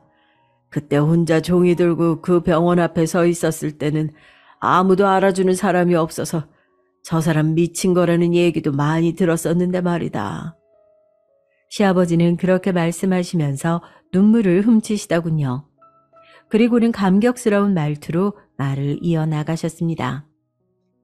이제는 아버지도 하늘에서 한을 푸셨을 거로 생각한다. 그리고 나도 이제는 죄스러운 마음을 덜었고 너희들도 얼마나 고마운지 몰라. 정말 고맙다. 그 말을 듣는 저도 같이 울었던 것 같아요. 제 얘기는 여기까지입니다. 아마 들으시는 많은 분들이 얘기가 이렇게 진행될 거라고는 전혀 생각하지 못하셨을 거예요. 저도 사람의 인연이라는 게 이렇게 이어질 수 있구나. 운명 같은 게 정말 있는 게 아닐까 하는 생각을 이번 일을 겪으면서 정말 많이 했던 것 같습니다. 남편과 저는 물론 언니도 아주 잘 지내고 있어요. 양육권도 당연히 언니가 가지고 와서 조카도 잘 키우고 있고요. 저희 언니 능력 있고 또 저희 집이 부자니 걱정은 없습니다. 아, 저희 엄마 아빠도 처음에는 무슨 이혼하시며 굉장히 놀라셨는데 이야기를 다 듣고 나서는 그런 집과 사돈이었던 게 싫다며 고개를 절레절레 저으셨고 말이죠. 아빠는 내년에 남편에게 식당 하나를 차려줄 계획이에요. 아직 남편에게는 얘기하지 않았지만 말입니다. 아빠는 남편의 요리에 정말 진심이시거든요. 저는 이제 그만 얘기를 마쳐야 할 것 같습니다. 어쩌다 보니 너무 길어지게 된 것 같네요. 긴 얘기 함께 해주셔서 너무 감사합니다. 들으시는 분들 모두 언제나 좋은 일만 가득하시길 바랄게요. 안녕하세요. 임대업을 하고 있는 60대 여성입니다. 제게는 딸아이가 하나 있어요. 심장이 약하게 태어나서 어릴 때는 병원을 계속 다녀야 했지만 초등학교 때 수술을 받고 나서부터는 다른 아이들과 다름없이 자랐습니다. 그래서 그런지 아직도 저는 딸아이를 보면 그때의 모습이 생각나 딸아이를 어린애 취급하게 된답니다. 물론 그때마다 딸아이는 자신은 다 큰 성인인데 왜 그러냐고 정색을 하지만요. 하지만 저희 남편이 살아있었더라면 더 하지 않았을까 싶습니다. 남편은 딸아이가 고등학생일 때 폐암으로 세상을 먼저 떠났어요. 제가 임대업을 시작한 것도 이때부터죠. 임대업은 친정의 가족 사업이나 마찬가지였습니다. 그래서 남편이 죽은 뒤로는 제가 맡아서 하게 됐어요. 남편은 지금 말로는 딸바보라고 할까요? 태어났을 때부터 다양한 이벤트로 딸아이를 웃게 만들던 사람이었죠. 딸아이가 울기라도 하는 날에는 본인이 더 슬퍼하면서도 혹시나 누가 우리 딸을 울릴 것은 아닐까 아주 눈에 불을 켜고 범인 색출에 나섰답니다. 딸아이는 중학교 때부터 교사가 되는 것이 꿈이었어요. 아이들을 좋아해서 초등학교 교사가 되는 것을 희망했죠. 그러다 중학교 3학년 때부터는 수학이 재미있고 수학을 다른 사람들에게 가르쳐 주는 것이 좋다고 하더니 수학 교사로 목표를 바꾸더군요. 솔직히 저는 반대했습니다. 선생이란 직업이 쉬운 일은 아니잖아요. 그것도 교사, 즉 학교 선생님이면 아이들의 전반적인 생활에 신경을 써야 하는 그런 존재니까 딸아이가 상상하는 것과는 차이가 많이 날 것이기 때문이죠. 하지만 딸아이는 그 모든 것을 생각했다고 말하며 그래서 더욱 선생님이 되고 싶다고 하더라고요. 단박에 임용고시까지 패스한 딸아이는 다행스럽게도 근처 중학교에 자리가 나서 바로 출근할 수 있었습니다. 그렇게 임용고시 패스 이후 2년 정도 지났을까요? 딸아이의 고모가 선을 볼 생각이 없냐고 하더군요. 옷가게를 하던 애들 고모는 남편의 이복 동생으로 이혼 이후 혼자서 살고 있었습니다. 남편의 외도로 이혼을 한 애들 고모는 제대로 위자료도 받지 못한 상태였어요. 그래서 한동안은 정말이지 사람이 이렇게까지 망가질 수 있나 싶을 정도로 술만 마시고 있었죠. 그 모습을 보다 못한 제가 옷가게를 하나 마련해 줬습니다. 죽은 남편의 동생한테 그것도 이복 동생한테까지 그렇게 해줄 필요가 있냐고 당연히 주변에서는 한마디씩 했죠. 하지만 남편은 살아있는 동안 다른 동생들보다 이복 동생이 애들 고모를 더 많이 예뻐하고 챙겼었거든요. 그래서 그냥 넘어갈 수가 없었습니다. 그랬던 애들 고모가 그동안은 코빼기도 보이지 않더니 갑자기 선이라니 무슨 소리인가 싶었어요. 이제 지연이도 결혼해야죠. 남자친구 없으면 이 사람 한번 만나보라고 해요. 동창 아들인데 인물도 훤하고 사업 수단도 좋아서 가게도 여러 군데 있나 보더라고요. 저는 애들 고모에게서 사진을 한 장 받았습니다. 입가가 고집 있게 보이더군요. 저는 딸아이에게 물어는 보겠다고 하고 말을 줄였습니다. 애들 고모가 가고 나서도 한참은 사진만 보고 있었어요. 딸아이에게 선자리가 들어오다니 벌써 그렇게 컸나 싶더라고요. 예전에 남자친구가 생겼다는 얘기를 듣는 것과는 또 다른 기분이 들었습니다. 그날 저녁 딸아이에게 사진을 보여주며 만나보라고 했더니 길게 고민도 하지 않고 알겠다고 하더군요. 저는 거절해도 괜찮다고 했어요. 만나면 다 결혼하는 세상도 아니고 고모가 소개시켜주는 사람이라면서요. 고모 입장도 있는데 그냥 한번 보고 말죠. 그리고 또 누가 알아요? 괜찮은 사람일지? 저는 딸아이의 미소에 크게 웃고는 이런 것도 다 경험이 될 테니 알겠다고 했죠. 애들 고모가 소개시켜준 남자는 보쌈 체인점을 포함해서 3개의 식당을 운영하는 사람이었어요. 고등학교를 졸업하고 바로 식당에 취직한 남자는 금방 부모님이 운영하던 가든을 팔고 보쌈 체인을 시작했다고 합니다. 딸아이가 그 남자와 선을 보는데 제가 괜히 긴장됐죠. 그날 집에 돌아온 딸아이는 상당히 말을 아끼더라고요. 첫 만남에 어떻게 사람을 알 수 있겠냐고 그냥 나쁘지 않다는 정도였죠. 그 뒤로도 두 사람은 몇 번 밥도 먹고 영화도 보면서 데이트를 하는 것 같았습니다. 그러던 어느 날 딸아이가 엄청 진지한 얼굴로 제게 물었어요. 엄마, 혹시 고모한테 철민 씨 무슨 일이 있는지 좀 물어봐 줄래요? 고모한테? 왜? 무슨 일 있대? 그저께만 해도 데이트 잘하고 들어왔더니만 갑자기 그게 무슨 말이야? 그러니까요. 절 집까지 데려다주고 나서부터 아무런 소식이 없어요. 카톡도 안 보고 전화도 안 받고. 그래서 집에 무슨 일이라도 생겼나 하고 걱정이 돼서요. 저는 애들 고모에게 딸아이가 궁금해하는 부분을 물었습니다. 애들 고모는 엄청 당황하면서 집안 일이라서 자신도 잘 모른다고 얼버무리더라고요. 딸아이는 며칠을 그렇게 고민을 하는가 싶더니 그냥 자신이 마음에 들지 않았나 보다고 웃고 넘어가더라고요. 저는 좀 화가 났습니다. 아무리 그래도 그렇지 이렇게 연락을 뚝 끊어버리는 것은 예의가 아니라고 생각했거든요.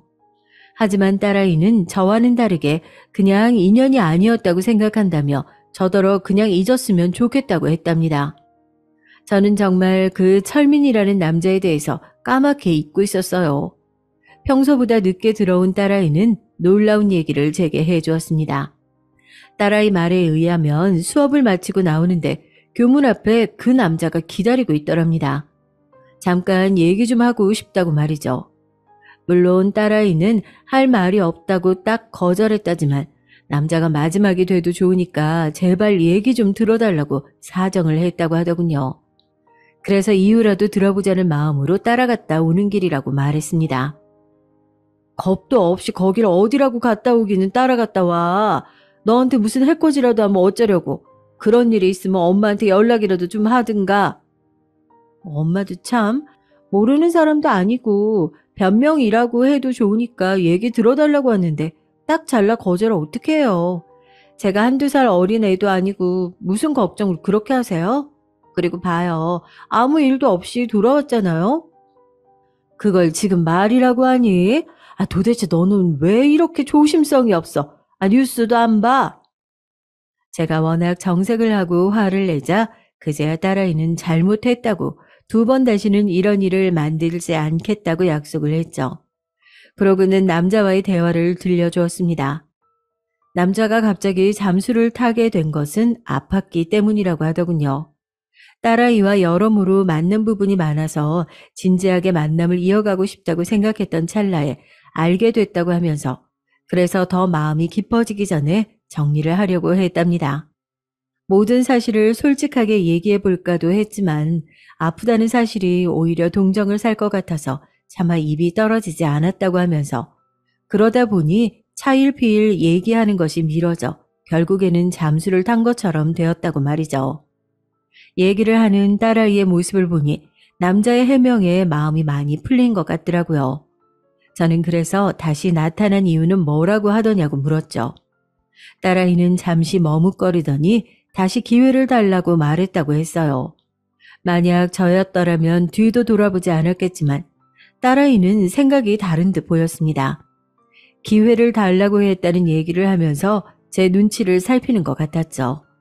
그 모습을 보고는 이미 딸아이의 결정을 알 것 같았죠.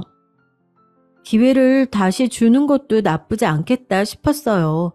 모른 척해도 상관은 없을 텐데 아팠다고 이렇게 찾아와서 사과할 정도인 것으로 봐서는 그래도 나쁜 사람인 것 같지는 않아서요. 그 사람 말을 다 믿을 수 있겠어? 아무리 아팠다고 하지만 카톡 하나 정도는 충분히 했을 텐데 엄만 솔직히 믿어야 하나 싶기도 하다. 딸아이는 제 말에 가만히 생각에 잠겼습니다. 말이 그렇잖아요. 몸이 좋지 않아서 당신과 만날 수 없다고 카톡을 남겨도 남길 수 있는데 끝까지 입 다물고 있다가 이제 와서 갑자기 사실 그때는 그랬다며 얘기를 한다는 것이 과연 믿어도 될 만한 사람인가, 저는 그런 생각이 들었거든요. 하지만 딸아이는 조금 더 만나보고 싶다고 하더군요. 저는 더 이상 설득은 무리겠다 싶어 딸아이 마음대로 좀 더 지켜보기로 했습니다. 딸아이에게 좋은 감정이 있었던 것은 사실이었는지 진지하게 만나보기로 한 이후 남자의 행동은 정말 많이 달라졌습니다. 이전과는 다르게 딸아이에게 신경을 많이 쓰더군요. 갑자기 잠수를 탔던 사람과 동일인이 맞는지 의심스러울 정도였어요. 하루는 딸아이가 갑자기 몸살이 심하게 걸렸던 적이 있었어요. 1년에 한두 번은 그렇게 심하게 앓아눕더라고요. 쉬는 날이라 다행이라고 하면서 응급실을 다녀와서는 하루 종일 약을 먹고 잠만 잤죠. 월요일 출근하려고 일찍 일어난 딸아이는 그나마 움직일 수 있어 다행이라고 하더니 갑자기 폰을 보다 말고 허겁지겁 밖으로 나가더라고요. 저는 아침부터 무슨 난리인가 싶었죠. 그런데 들어오는 딸아이의 손에 보자기가 있더라고요. 저는 밖에 나가서 뭘 가지고 들어왔냐고 물었습니다. 딸아이는 남자가 가져다 뒀다고 연락이 왔다며 제가 보는 앞에서 보자기를 풀더라고요. 그 안에는 큰 보온병에 죽이 가득 담겨 있었습니다. 딱 먹기 좋을 만큼의 온도였죠. 그릇으로 옮겨놓고 보니 버섯과 각종 야채의 전복도 보였습니다. 아무리 봐도 시판되는 죽은 아니었어요. 딸아이는 감동받은 얼굴을 하고는 엄청 맛있게 먹었습니다.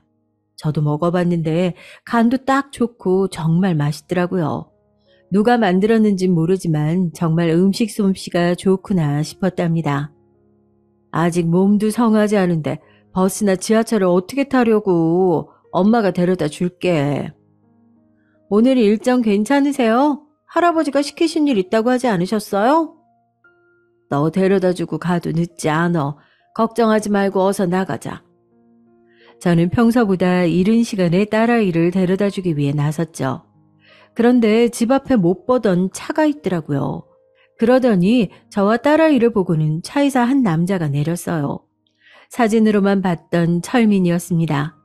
저를 보자마자 90도로 허리를 숙여 인사를 한 남자는 약간은 낭패라는 눈으로 저와 딸아이를 바라봤습니다. 죽 정말 맛있게 잘 먹었어. 주고 간 것 아니었어? 언제부터 여기 있었던 거야? 처음 만들어 본 죽인데 맛있다니 다행이네. 너 출근하는데 데려다 주려고 그랬지. 어머님도 나오실 줄은 몰랐어요. 남자는 처음 만나는 제게 대뜸 어머니라고 부르면서 쑥스러운 데 뒷머리를 만지더군요. 저는 굳이 호칭을 지적할 필요가 있겠는가 싶어서 그럼 딸아이를 잘 데려다 달라고 말하고는 먼저 집으로 들어왔습니다. 틈으로 보니까 뭐가 그렇게 좋은지 딸아이가 볼을 발그레하게 붉히고는 남자가 열어준 조수석에 타면서 까르르 웃더라고요. 저렇게 웃을 수 있게 해주는 남잔데 내가 잠수 사건으로 너무 나쁘게만 봤던 것은 아닐까 싶은 반성도 들었습니다. 그렇게 딸아이를 데리러 왔던 남자는 퇴근 시간에 맞춰서도 딸아이를 집에 데려다 줬습니다. 심지어는 오는 길에 병원까지 들렀더라고요. 제가 마음이 흔들리기 시작한 것도 바로 이 시점부터였어요. 그 뒤로 딸아이는 그 남자와의 만남이 퍽이나 즐거워 보였어요. 다녀오면 항상 재미있어 했고 종종 제게도 어떤 일이 있었는지 어디를 다녀왔는지 말해주기도 했습니다. 이벤트가 상당히 다양하다고 해야 할까요? 특정 기념일만 챙기는 것이 아니라 평소에도 소소하게 깜짝 선물을 하는 것 같았죠. 딸아이의 감동 포인트를 이렇게 정확하게 알고 있나 싶을 정도로 말이에요. 특히 손편지를 종종 써주는 모양인데 그때마다 딸아이의 얼굴에는 아주 빛이 나더라고요. 그날은 딸아이의 생일이었습니다. 아침부터 남자 쪽에서 근사한 일정을 잡았다고 하면서 신나게 나갔던 딸은 생각보다 이른 시간에 집에 들어오더라고요. 저는 당연히 저녁까지 먹고 늦게 들어올 줄 알았거든요. 오자마자 딸은 잠시 제게 밖으로 나가자고 하더군요. 어리둥절했어요. 아무 설명도 없이 나가보면 안다고 하는데 저도 정신이 하나도 없더라고요. 나갔더니 그날 봤던 차가 있었습니다. 어머니, 안녕하세요. 그때는 제대로 인사도 못 드렸습니다. 정식으로 인사드리겠습니다. 홍철민이라고 합니다. 남자가 인사를 하더니 쭈뼛거리면서 트렁크를 열더니 커다란 꽃다발을 제게 내밀더군요. 저는 순간 제가 오늘 딸아이와 남자를 집에 초대했었던가 생각을 더듬어 봤을 정도로 당황했어요. 왜 꽃을 저에게 주는지 이해가 되지 않았거든요. 제가 너무 오래 서 있었는지 딸아이가 제 팔을 톡톡 치면서 불렀습니다. 그래, 미안해. 내가 갑자기 커다란 꽃을 받아서 좀 놀랐어요. 오늘 우리 딸아이 생일인데. 그래서요. 지연이 태어나게 해주셔서 감사합니다. 꼭 인사 직접 드리고 싶었어요. 그래서 아직 인사도 제대로 드리지 않았는데 안 된다고 하는 지연이를 졸랐습니다. 잠깐 만나 뵙게 해달라고요. 저는 예상 밖의 대답에 꽃다발을 받았을 때보다 더 많이 놀랐습니다. 이런 점을 신경 쓰는 사람이었나 싶어 다르게 보이기도 했죠. 제가 고맙다고 하자 엄청 기뻐 보이는 얼굴로 그런 다음에 식사 자리를 만들어도 되겠냐고 물어보더라고요. 저는 기꺼이 초대하겠다고 했습니다. 아니, 둘이 저녁 먹은 거 아니었어?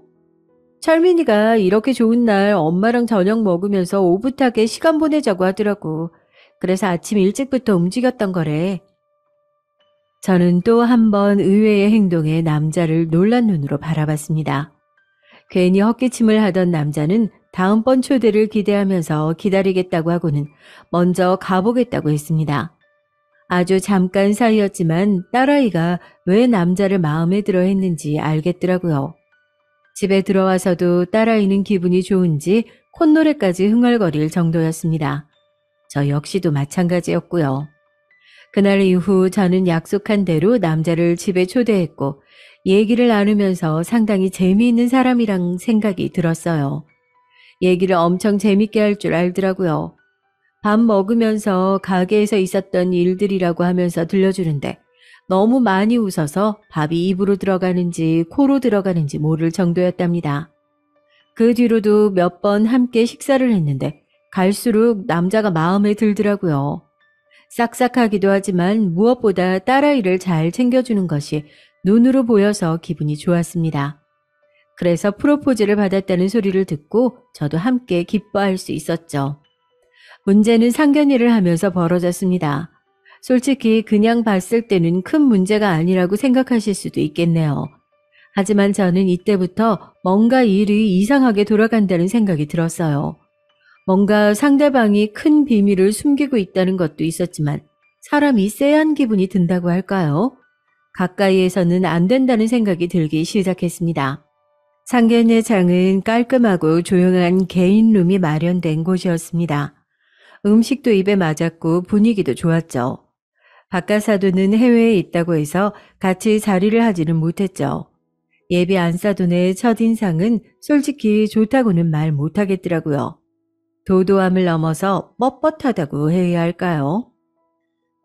여기 누가 예약을 한 거야? 아휴, 급이 낮아도 너무 낮네. 자리는 이게 뭐니? 갑갑하게. 음식은 또 아우, 왜 이래? 코스 요리가 영 별로잖아. 좀 더 좋은 것은 없었어? 없어 보이게 이런 데 자리를 만들다니. 네 생각이니? 아니면 세아가? 어느 쪽이든 센스 없이 정말 내가 다 부끄럽구나. 자기 딴에는 작은 소리로 예비 사위에게만 얘기한다고 하는 것 같았지만 제 귀에는 다 들릴 정도였습니다. 시어머니가 이런 사람이라면 딸아이가 나중에 시집살이를 단단히 할 것 같다는 느낌을 받을 정도였죠. 후식이 나오고 예비 안사돈이 제게 묻더군요. 임대업을 하신다고 들었어요. 가지고 계신 건물이 꽤 있으신가 봐요. 건물은 주로 어느 동네에 있나요? 저는 이런 질문을 받아본 적이 없어서 속으로는 엄청 당황했지만 최대한 담담한 척하며 말을 아꼈습니다. 집안 사업이라 정확하겐 저도 다 알고 있지는 않네요. 아이들 결혼식 문제 말인데요. 사돈 아는 사람이 많을 것 같은데 큰 호텔에서 하는 건 어때요? 식도 1, 2부 나눠서 성대하게 말이죠. 혹시 사돈께서 아시는 곳 있으면 좀 알아봐 주시겠어요? 아무래도 저희보다 발은 더 넓으시겠죠. 그리고 일단 예단비는 얼마나 생각하시나요?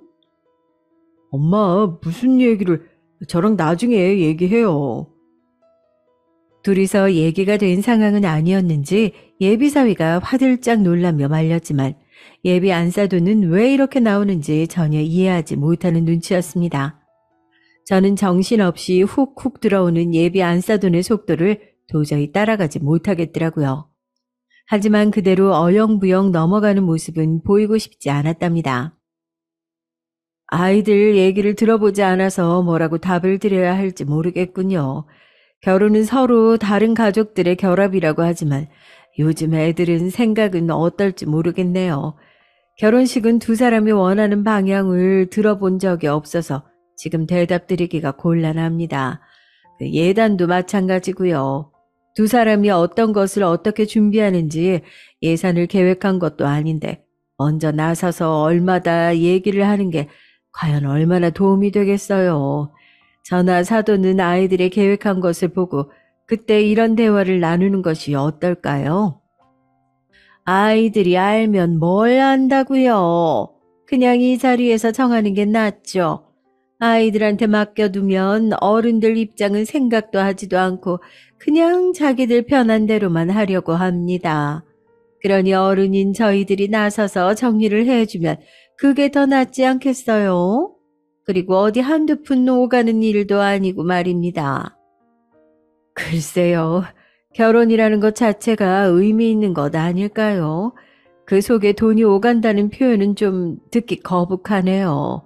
물론 결혼은 가족의 결합이라고는 하지만 결혼식은 두 아이들이 주인공이 되는 자리니까 저는 전적으로 아이들에게 맡기려고 합니다.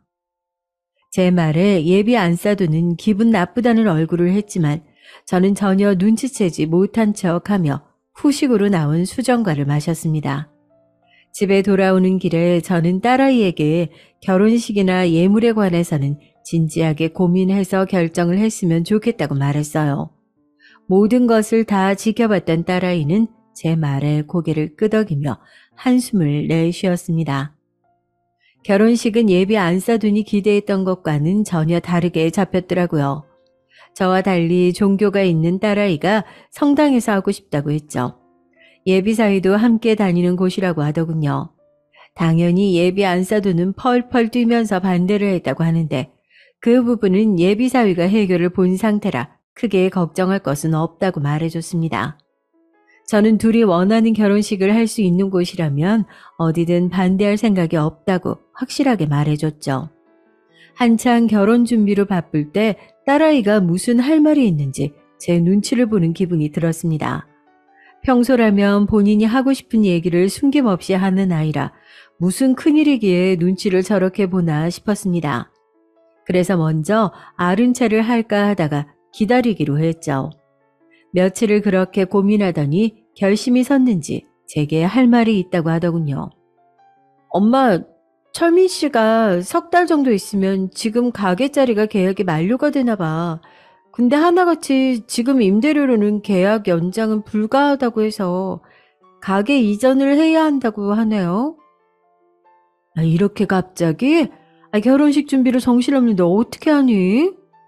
그러니까 말이에요. 그래서 결혼식 준비하면서 가게 자리도 알아봐야 해서 몇 배는 더 정신이 없어 하네요. 그래서 말인데요. 엄마, 제가 이런 부탁드리면 안 된다는 건 아는데.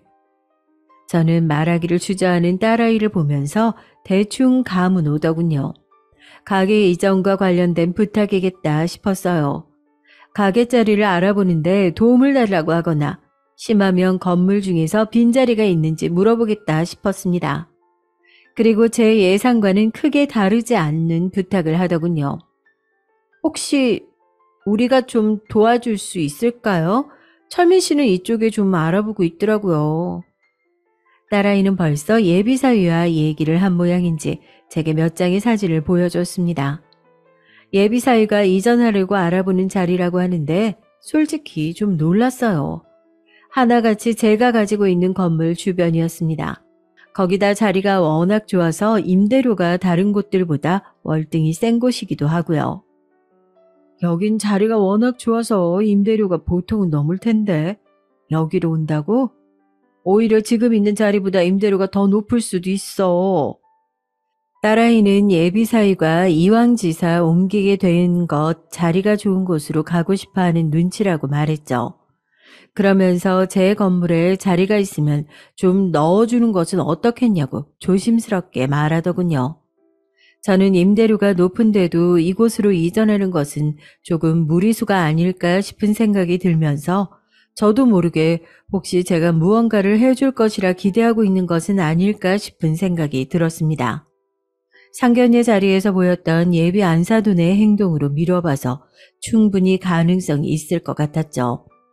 저는 우선 딸에게는 자리를 좀 알아보겠다고 대답을 했습니다. 하지만 목에 가시가 걸린 것처럼 개운하지 않았어요. 저는 제 일을 도와주는 실장님께 전화를 넣어 예비사위가 운영 중인 가게들의 정보와 임대 계약에 대해 알아봐 달라고 부탁을 했습니다. 어린 시절부터 함께 자랐던 동네 오빠라 제 얘기를 듣고는 무슨 일이냐고 갑자기 왜 알아보느냐고 하는 건지 물어봤죠. 저는 솔직히 말씀을 드렸습니다. 그랬더니 자세하게 알아보려면 시간이 필요하다며 자신에게 맡겨달라고 했습니다. 저는 실장님께 연락만을 기다리고 있었어요. 그 와중에도 결혼 준비는 착실하게 이어가고 있었습니다. 그날은 한복을 맞추러 가는 날이었어요. 아버지께서는 하나뿐인 외손녀 결혼인데 한복은 자기가 맞춰주겠다고 하시면서 유명 한복점을 예약해 주셨습니다. 예비 안사돈과 예비 사위 그리고 저와 딸아이까지 4시 한복점에서 만나기로 했죠. 그런데 어떻게 알았는지 애들 고모가 왔더라고요. 그래도 제가 명색이 고모잖아요. 거기다 둘 소개시켜준 것도 있고 그래서 한복 얻어 입으러 왔어요. 괜찮죠? 아유, 미리 연락이라도 주시지 그랬어요. 그럼 저희랑 같이 오셨을 텐데. 애들 고모는 누구랑 같이 온 것이 뭐가 중요하겠냐고 하면서 자리를 차지하고 앉아서는 빨리 원단을 좀 보자고 하더군요. 아버지의 입김이 작용한 것인지 곧 사장님께서 오셔서 직접 봐주시기로 했다며 책을 둘러보면서 마음에 드는 것을 먼저 골라보라고 하더군요. 애들 고모와 예비 안사두는 제일 고급인 원단은 어떤 것인지 물어보면서 이걸로 만들자고 둘이서 아주 신이 났더군요. 딸아이는 옆에서 보니 정신은 딴 곳에 팔려 있는 것 같았습니다. 예비사이가 괜찮아 보인다고 권하는 사진에도 고개를 끄덕이기는 하지만 딱히 마음에 들어하는 눈치는 아니었어요.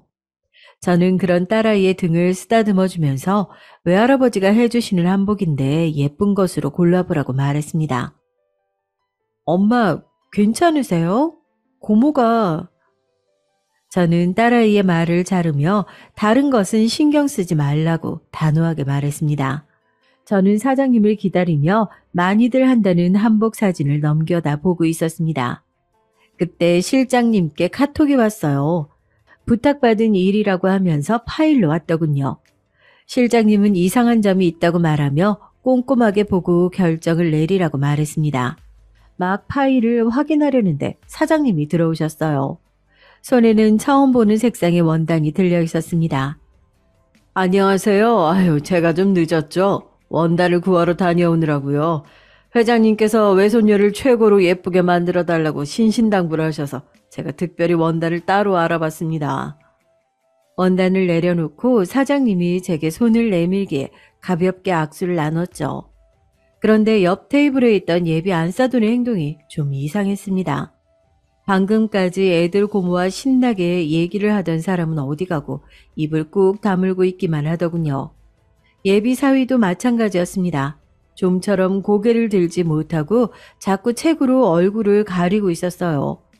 그런데 이상한 것은 예비 안사돈과 예비 사위만이 아니었습니다.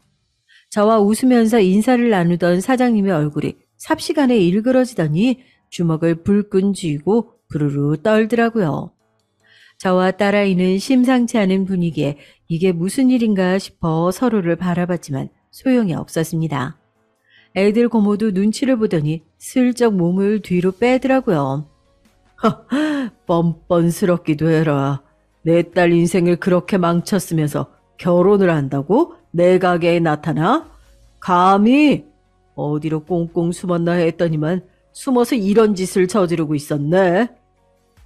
여긴, 여긴 어떻게? 분명 부산에 있을 사람이? 내가 어디에 있는지 당신 알 바 아니지. 혹시 이분들은 아나? 너희가 어떤 인간들인지.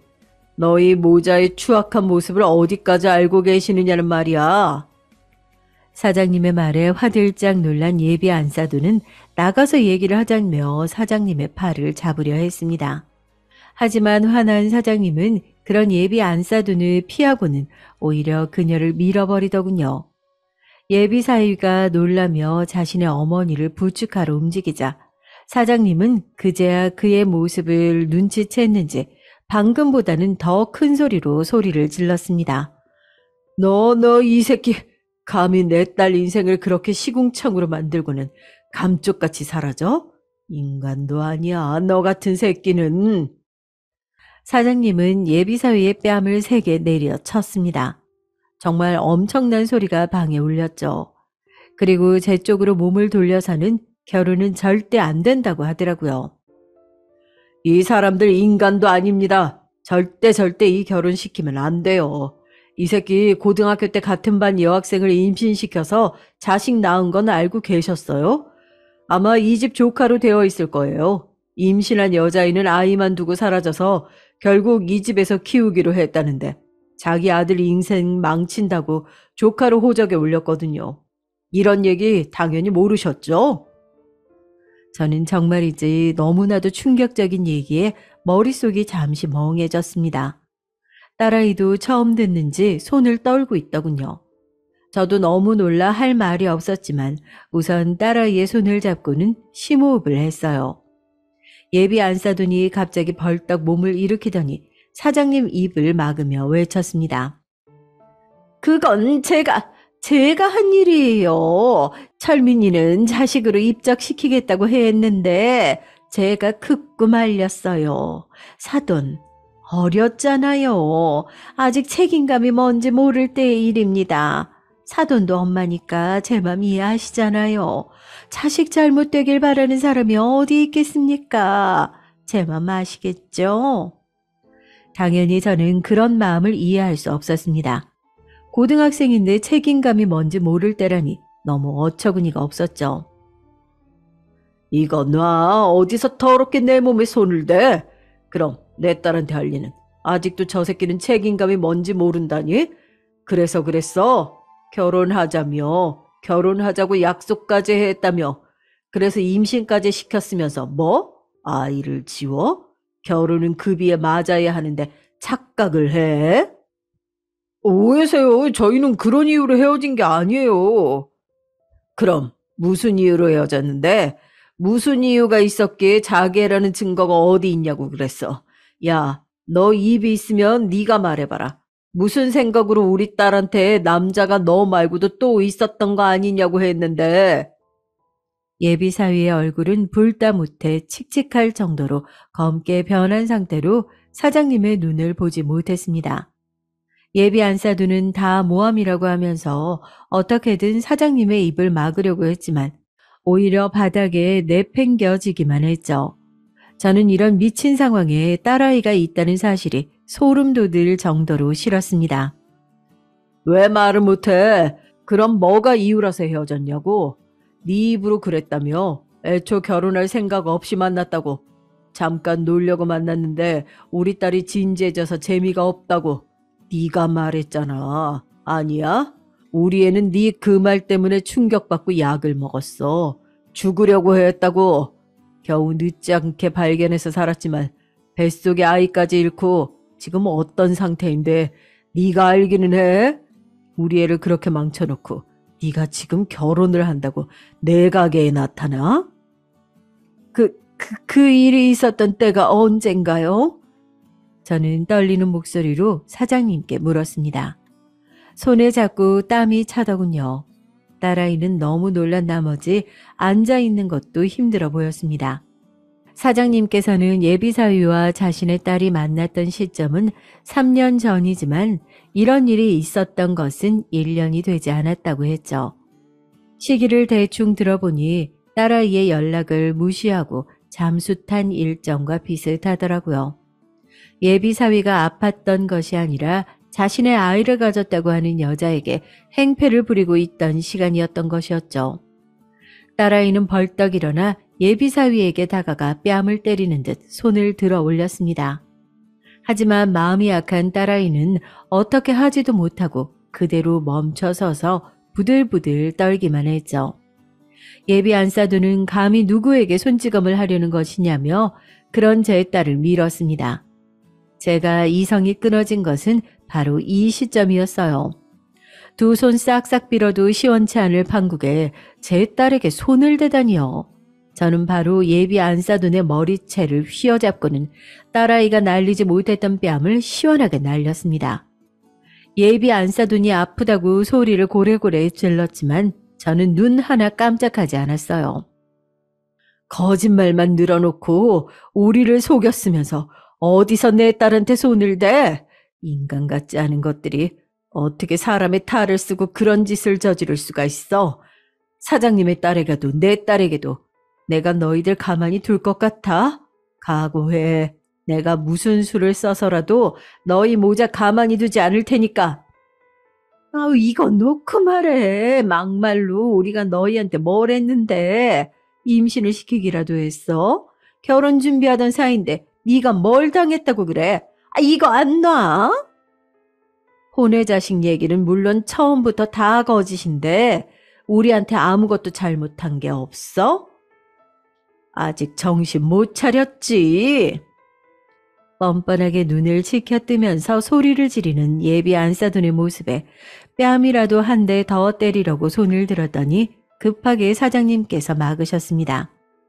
제 손목을 강하게 쥐는 힘에 정신을 차린 저는 주저앉아 멍하게 있는 딸아이를 일으켜 세워서 먼저 가보겠다고 사장님께 인사를 드리고 몸을 돌렸습니다. 그런데 엄청 놀란 얼굴로 가만히 숨죽이고 있는 애들 고모가 보이더군요. 처음부터 예비사위를 소개시켜준 사람이 애들 고모다 보니 당연히 원망이 가더라고요. 다 알고 계셨어요? 설마 다 알고 계시면서 지연이한테 만나보라고 하셨던 건 아니죠? 설마. 아, 당연하지. 아유, 지연이를 내가 얼마나 아끼는데 그런 일을 저지르겠어요? 아유, 저 아니에요. 웃기지 마. 나한테 굉장한 돈줄이 있다며. 딸 하나뿐인데 돈도 많아서 사이만 되면 한탕 크게 할 수 있다고 꿰인 사람이 너잖아. 어디서 너만 살겠다고? 저는 그래도 애들 고모만큼은 관련이 없길 바랐는데 너무 허탈했습니다. 애들 고모는 거짓말이라고 하면서 자신은 정말 관계가 없다고 했지만 저는 조금도 믿을 수가 없었어요. 사장님이 처음 들어오실 때부터 당혹감을 숨기지 못했던 애들 고모였기에 저는 두 사람이 이미 한패였다는 것을 확신했습니다. 두고 봅시다. 우리 앞으로 어떤 일이 벌어질지. 저는 비틀거리는 딸아이를 부축해서는 바로 한복점을 빠져나왔어요. 집으로 오는 차 안에서 딸아이는 참았던 눈물이 터졌는지 통곡을 하며 울었습니다. 그러면서 자꾸만 제게 미안하다고 했죠. 그 소리에 하늘이 무너질 것만 같았지만 이를 악물고 버텼습니다. 저는 잘못도 없는 사람이 왜 사과를 해야 하냐며 예비사위가 찾아오거나 연락이 오더라도 절대 상대해주지 말라고 단호하게 말했죠. 집에 도착하자마자 아버지에게 전화가 왔습니다. 너는 뭐하는 인간이야? 어미가 돼서는 제대로 알아보지도 않고 지연이가 그런 인간을 만나게 둬? 칠칠치 못한 것. 그래서 앞으로 어떻게 할 작정이야? 우리 손녀 눈에서 눈물 흘리게 하는 인간을 이대로 두고 넘어갈 거냐? 제가 알아서 합니다. 아버지까지 나서실 필요 없어요. 제가 도움 필요하면 말씀드릴게요. 제 딸이에요. 당연히 제가 알아서 해요. 아버지는 어떻게 하는지 지켜보겠다고 말씀하셨죠. 저는 우선 애들 고모가 운영하고 있던 가게와 살고 있는 집을 일주일 안으로 당장 정리하라고 말했습니다. 그리고 그동안의 월세부터 시작해서 애들 고모가 가져간 돈까지 싹 다 정리해서 가져오라고 했죠. 저는 한 푼도 빠짐없이 다 받아낼 생각이었습니다. 그 순간 갑자기 한복점에서 미처 확인하지 못한 파일이 생각났어요. 급히 열어서 확인해 보니 실장님 말씀처럼 문제가 한두 가지가 아니더군요. 계약 기간이 얼마 남지 않았다는 것을 제외하고는 모든 것이 거짓말이었습니다. 우선 가지고 있다는 세 군데의 매장은 실적이 저조해서 가맹점 유지도 힘든 실정이었어요. 임대료가 언제부터 밀린 것인지 보증금을 계속 까먹고 있었고요. 그러면서 건물주에게는 장모될 사람이 임대업을 크게 해서 자기는 그쪽으로 옮긴다며 이런 구질구질한 곳이 아니라 도시 한가운데에 식당을 오픈한다고 큰 소리를 치고 다녔다는 기록도 있었습니다. 누가 해주겠다고 한 것도 아닌데 이미 혼자서 김칫국을 한가득 들이키고 있었던 것이죠. 저는 실장님께 바로 연락을 넣었습니다. 실장님, 자료 감사해요. 일을 좀 빠르게 정리하고 싶은데 저 대신 좀 움직여 주시겠어요? 건물 사들일 준비는 해두었어. 시세보다 좀 더 쳐주겠다고 하니까 바로 팔겠다고 하더군. 실장은 제 얘기를 하기도 전에 이미 준비를 마친 상태였습니다. 저는 한 가지 더 이야기를 했죠. 당장이라도 길바닥에 나가 앉게 하고 싶으니까 그놈이 살고 있는 집도 정리 부탁드리고요. 실장은 알아서 정리하겠다고 했죠. 전화로 모든 일을 처리하고 나니 그제야 허탈한 기분이 들면서 온 몸에 힘이 들어가지 않았어요. 방에 들어가 보니 딸아이는 울다 지쳐 잠들었더라고요. 저는 그 곁에 누워 딸아이를 꼭 안아줬습니다. 그제야 눈물이 나더군요.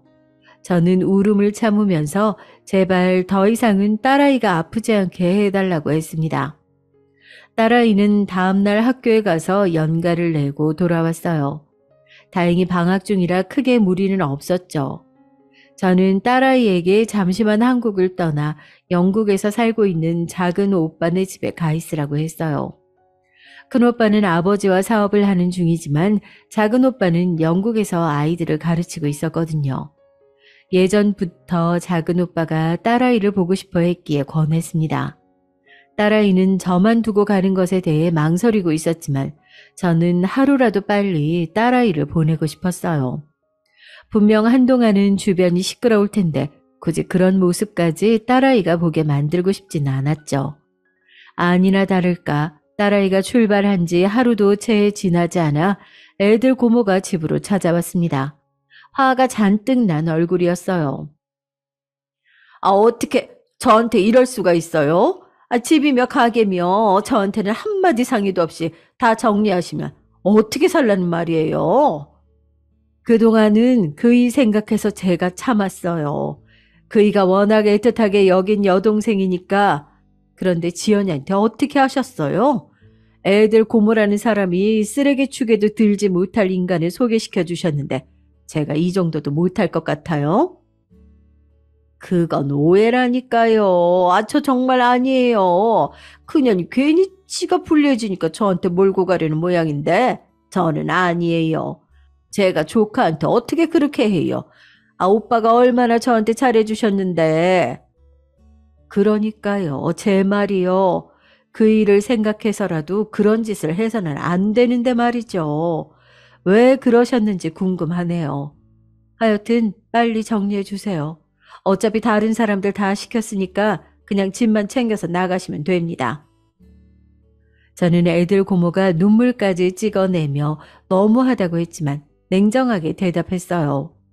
거짓 눈물인 게 너무나도 뻔히 보였거든요. 제가 자신이 생각한 대로 움직이지 않자 애들 고모는 버럭 소리를 지르면서 짜증을 내기 시작했습니다. 당신 나랑 다를 거 하나 없어. 자기는 고작 부모 잘 만나서 떵떵거리고 사는 주제. 고작 몇 푼 되지도 않는 돈으로 생색이나 내고 지연이도 지 엄마 똑 닮아서 재수없게 고고한 척. 얼마나 징그러운 줄 알아? 왜 그랬냐고? 그 꼴이 얼마나 보기 싫어서 그랬다. 왜? 몇 푼 되지도 않는 돈? 매달 가게 운영 핑계대고 가져간 돈이 얼만지 알기나 해? 내가 모른다고 생각했어? 그렇게 가져간 돈으로 놀러나 다니고 그게 다 횡령이야. 알아? 저는 애들 고모가 가져간 돈의 내역서를 그녀의 얼굴에 던지고는 법적으로 처리하자고 말했습니다. 소송하자고 말이죠. 소송이란 단어에 정신이 번쩍 들었는지 애들 고모가 갑자기 제 다리에 매달려서는 한 번만 봐달라고 빌더군요. 정말이지 무슨 사람이 이렇게 상황에 따라 자기 편한 대로 바뀌는지 소름이 돋더군요. 저는 조금의 틈도 보이지 않고 그녀를 밀어냈습니다. 내가 잘못했어요. 갑자기 막 집도 가게도 다 빼앗기니까 내가 정신이 나갔었어. 한 번만, 딱 한 번만 용서해 주세요. 예? 우리 오빠 생각해서. 빼앗기다니 원래 내 것이었어요. 그리고 더 이상 그이 부르지 마세요. 나중에 죽어서 그이 만났을 때 날 원망해도 어쩔 수 없죠. 나는 더 이상 당신을 참아줄 생각이 없거든. 저는 경찰을 부르기 전에 당장 내 집에서 나가라고 했죠. 애들 고모는 절대 안 나가겠다고 행패를 부리다 결국은 제가 부른 경비들의 손에 끌려갔습니다. 정말 온몸에 지인이 빠지더군요. 머릿속에는 애들 고모의 말이 자꾸 생각났지만 애써 머릿속을 비우려고 했어요. 그 일이 있고 나서 한동안은 조용했습니다. 12번을 찾아와도 더 찾아와야 할 사람이 반응이 없다는 것이 이상했어요. 하지만 그것도 잠시 사람이라면 그런 행동을 하고도 제 앞에 찾아올 수 있을 리 없다고 생각하고 새로 거래한 건물을 찾아갔죠. 정리 중이라고 들었던 것도 꽤 지났으니 지금쯤이면 깨끗하게 마무리되었을 것이라고 생각했어요. 다른 두 곳은 확실하게 정리가 됐더라고요.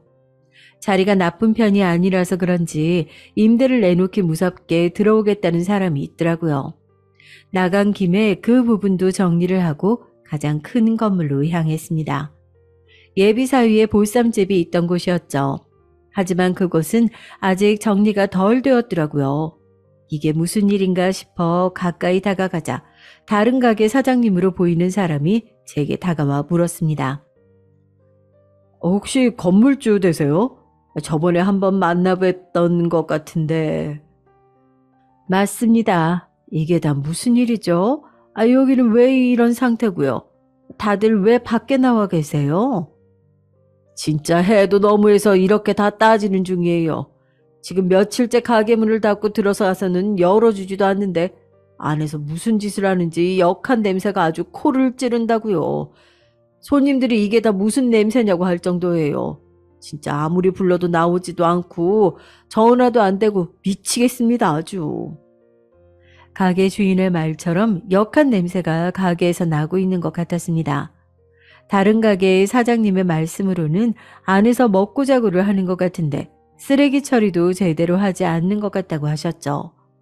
저는 이 상황이 믿기지가 않았습니다. 안에 들어있는 사람이 누구인지 아느냐고 물었더니 가게 사장님께서 알려주셨습니다. 원래 여기 보쌈집 남자 사장이랑 친구들 같던데 이게 무슨 일인지 모르겠어요. 저는 우선 경찰을 불러 사정 얘기를 했습니다. 그리고 계약 만료로 모든 것이 정리가 된 상태라는 것도 보여드렸죠. 무엇보다도 안에 사람이 있는지도 의문이라고 했어요. 경찰은 몇 번이나 소리를 지르며 문을 열어달라고 얘기를 했습니다. 경찰이라는 것이 통했는지 결국 문이 열리더라고요. 안에는 온갖 쓰레기 봉지가 굴러다니고 있었어요. 밖으로 나온 남자는 다름 아닌 예비사위였습니다. 코가 썩을 것 같은 악취에 그 자리에 모인 사람들이 다 고개를 돌리며 힘들어했어요. 예비사위는 주위를 두리번거리다가 저를 발견했는지 저를 보자마자 달려들려고 했어요. 다 당신 탓이야. 경찰들은 급하게 달려드는 예비사위를 막아 진정시키려고 했습니다. 예비사위는 소리를 고래고래 지르며 모든 것이 다 제 탓이라고 외쳤죠. 제게 달려드는 모습에 너무 놀라서 움직이지도 못하고 숨만 몰아쉬자 경찰은 구급차를 부르더군요. 저는 괜찮다고 했지만 제대로 서 있지도 못하고 자꾸만 휘청거렸어요. 주변에서 보고 있던 어떤 여성분이 제게 생수를 하나 건네주었습니다. 저는 겨우 물을 마시면서 놀란 마음을 다스렸어요. 뭐가 내 탓이라는 거야? 내가 너한테 뭘 어떻게 했는데? 내가 너더러 자기 자식 가진 여자를 버리라고 하기를 했어? 아니면 고등학교 때 사고 쳐서 낳은 자식 숨겨두고 거짓말을 하라고 시켰어? 이건 다 네 놈이 우리 딸한테 저지른 일이잖아. 내 재산을 넘보고 우리 딸이 가진 것들이 탐이 나서. 아니야? 네가 잘못된 인생을 살았으면서 누구한테 원망이야? 원망을 하면 해도 내가 하고 한복집 사장님이 해야지. 예비사위에게 퍼붓고 나니 숨이 가빠지면서 하늘이 노랗게 변하는 것 같았습니다. 저는 억지로 정신을 차리려고 했지만 점점 머리가 어지럽기만 했어요. 물을 건네주던 여성분이 괜찮냐고 하면서 저를 부축했습니다. 아득해지는 정신이었지만 상황만큼은 확실하게 들렸습니다.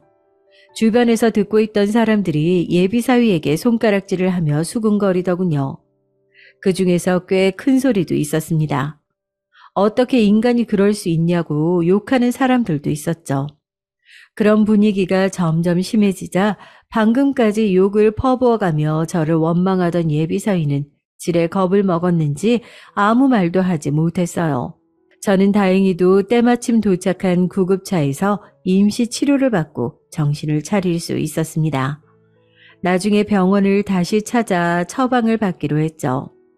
경찰관께서는 법적인 조치는 아무래도 변호사와 상의를 하시는 것이 나을 것 같다고 말씀해 주셨어요. 저는 바로 실장님께 이 사실을 전달했죠. 이후 일들은 생각보다 간단했어요. 법원의 명령을 바탕으로 예비사위를 완벽하게 가게에서 쫓아낼 수 있었습니다. 가게 안은 정말이지 얼마나 여기서 생활을 한 것인지 엉망이 되어 있었어요. 내부를 정리하는 것만 하더라도 며칠을 걸릴 정도였죠. 한복 사장님은 예비사위와 그 가족을 대상으로 위자료 소송을 시작했다고 하셨습니다.